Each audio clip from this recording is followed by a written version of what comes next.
Dito kami ngayon sa Cafe de Almasiga. Ayun. So, anim kami. So, akyat kami yan sa Cafe de Almasiga na yan. Ito yung sa loob na ng kwanto. Loob na ng Maliko. Ang ganda ng view. So, ang daming mga tanim dito, mga gulay. At meron din tayong strawberry farm dito sa Maliko. Boundary ito ng Santa Fe and Pangasinan.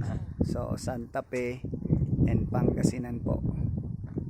So pasyal kayo dito guys para maranasan yung mag-sightseeing sa mga views dito sa Maliko. Ayun, akyat tayo sa taas sa may coffee shop. Ayan. Nice place. Yung mga nature lovers guys, punta kayo rito. Napaka ganda ng mga tanawin, fresh ang mga paligid, puro puno, green green. Wow, tignan mo naman.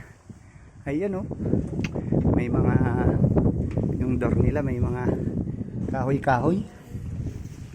Ayun oh, yun. Okay. Nice place. Yun o. Okay.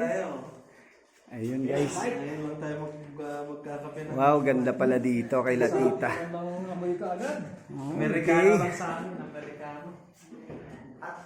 Ayun o. Ayos.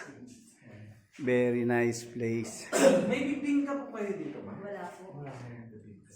Ayos. Yung kumain, or kape lang? Mimili na sila. Ano, kain na ba tayo? Kain na tayo. Dito na tayo kakain? Coffee at saka kain na yan. Mamaya na lang muna na yung kain. Yung Mimili pa sila guys. Mimili Kung sila. kakain daw muna. Kainin namin or coffee. Man lang sa akin. So, ayan. Dito na kami lahat. Ang ganda rin pala. Meron sa... Ayun no, si Kuya Orly. Brother June. Mountain na ribs oh. Brother Joel. Okay. Wala po ba kayong bangsilo? Pastor Rai, Angelo, Brother Goods. Ay, top silo. Thank you so much guys. Ikot-ikot muna kami. Spam silo. Yung may sabaw.